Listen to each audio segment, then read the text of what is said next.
Hey friends, it's been a while since I've been so compelled to film a video.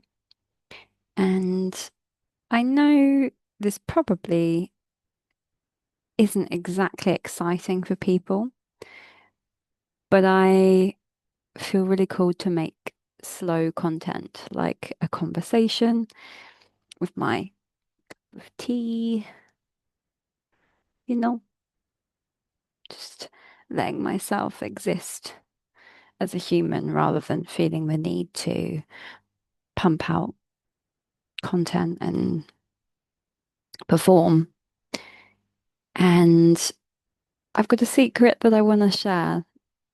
I have been realizing how much impact it can be when we feel seen and like there's others experiencing similar things or things that maybe we weren't so comfortable with sharing. Suddenly we see someone else talking about freely.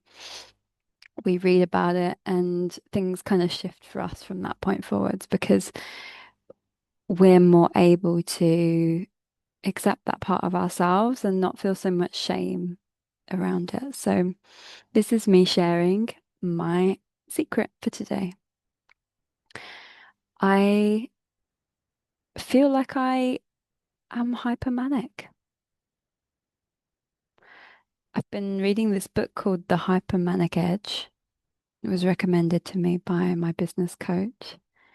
And um, sort of the premise is thinking about descendants or family members or relations of people with mania or manic tendencies can have like a softer, I suppose, or more functioning, that's better, a more functioning way of expressing that mania. And it's called hypomania.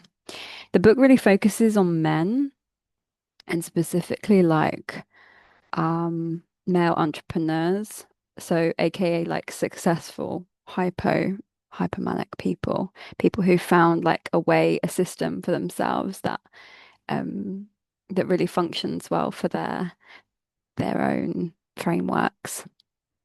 And yeah, I've been really feeling like my systems have become this divine plan almost. That's how I experience it, how I feel it. The systems for me, of understanding myself and how I express in the world have become really fundamentally my connection with my spirituality and my connection with more than.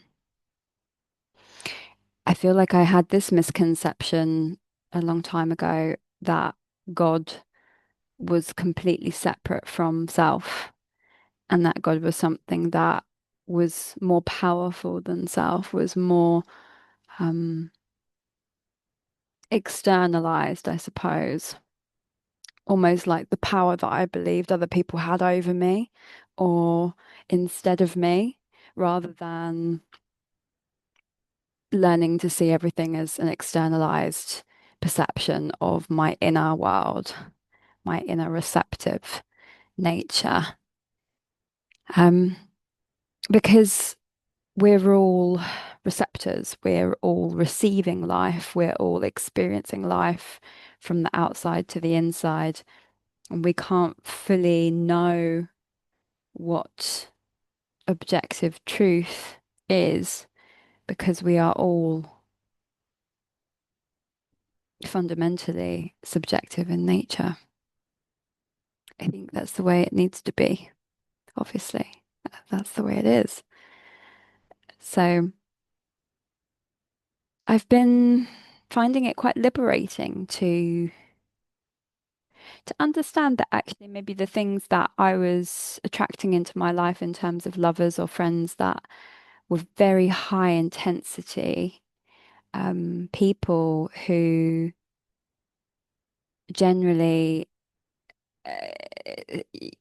in their unconscious, conscious way, used me for my ability to receive intensity and then discarded it like trash when they no longer needed it.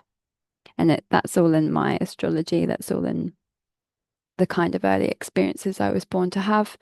And that's kind of what's led me to be more accepting of these parts of myself.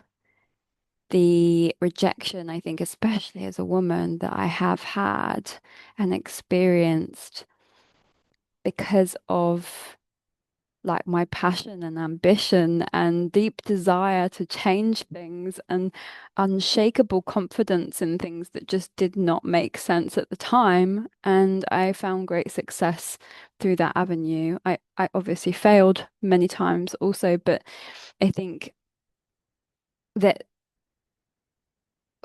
I was actively discouraged from a lot of traits that I think I naturally embody as a person, as a woman. And that's really exciting for me now, later in life, to have this opportunity to embody this in a new way and to understand self in a new way. I really feel like coaching has changed my life over the last, what? Well, I mean, actually, my whole life. I've been in some form of coaching for a long time, whether it was physical or mental, it's a different story. I've received a lot of support and um, I've been very grateful for that because I think it's made me a better teacher and a better coach. For those of you that don't know, I've been in the education field for over 10 years as a teacher, ESL, tutoring, mainly in UK curriculum, obviously being from the UK. Um, and I have a master's in creative writing and undergrad in English from Loughborough University. These things for me were things I was good at and not something I ever gave myself credit for. Um, I always had a fundamental belief that I wasn't academic, so I tried so much harder to be academic. Um, and I'm learning later on in my life, I'm a deeply physical person. Like I actually experience the world much more physiologically than mentally.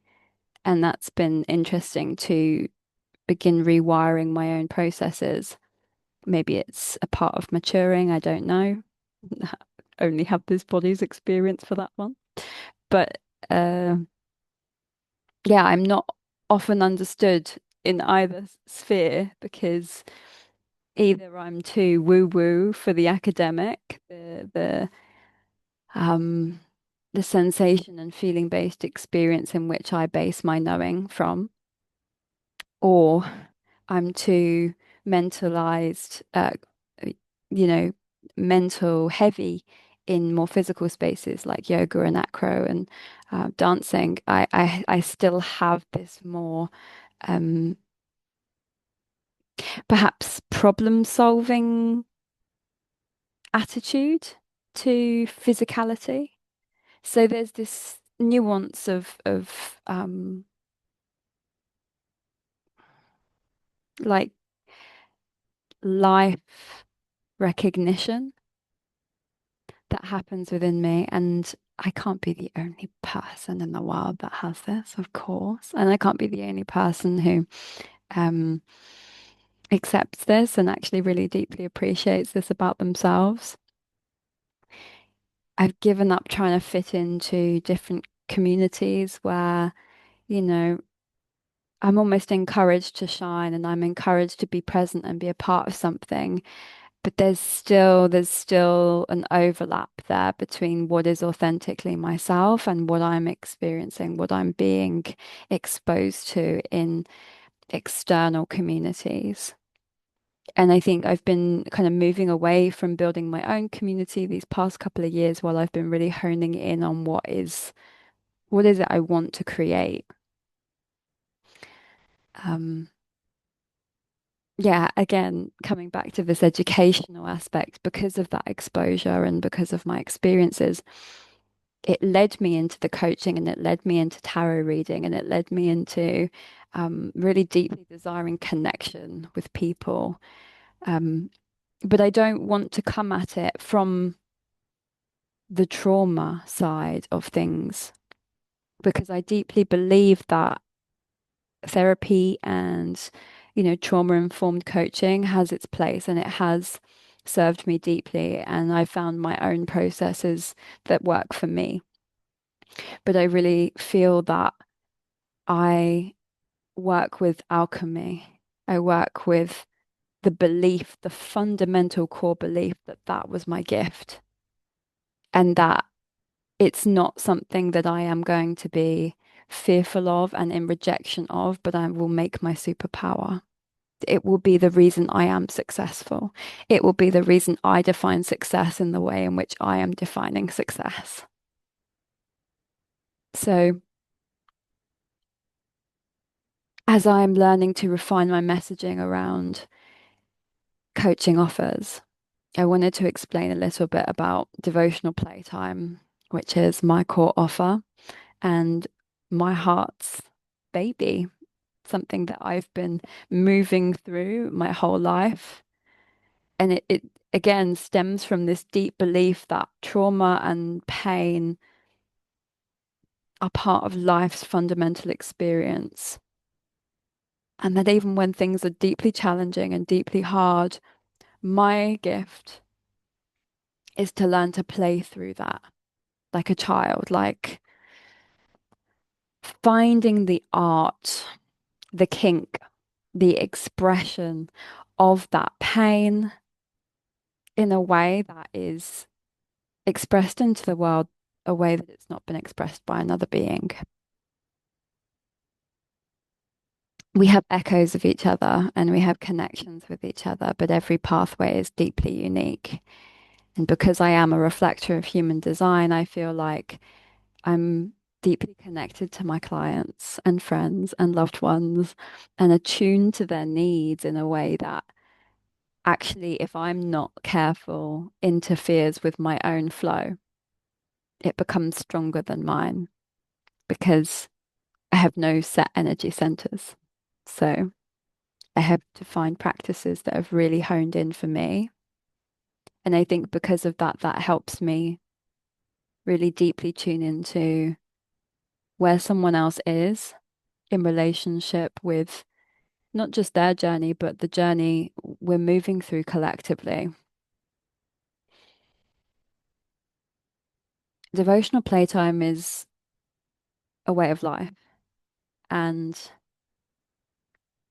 a collection of my life's work, and the things that I've learned from many teachers, many mentors, countless individuals across, I would say, about 5 continents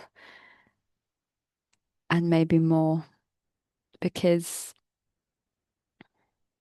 everyone's our teacher and everyone has the capacity to change our lives if we let them. Not because of who they are, but because of who we're choosing to be in the process of knowing them. Different people invoke different responses from us. And I have a fundamental belief that I will only ever speak to the highest version of someone, the truest version of someone, the most deeply aligned and authentic version of someone. And that can be very challenging for people if they don't want to be in that. But it can also be incredibly transformative for those that are ready for it. So, that being said, if anything has come through for you today that you'd like to share, I'd love to hear below. I'm not here to convince you to work with me. I'm not here to sell a dream. I'm here to do life with you through the lens of connection and through the lens of understanding and being seen in a way that I pray changes the world one day, one step at a time. That being said, all unfolds in the perfect way. And so it is. Thank you for your time. Have a beautiful day. Oh, and information is all below if you want to check in any further. Love you. Bye.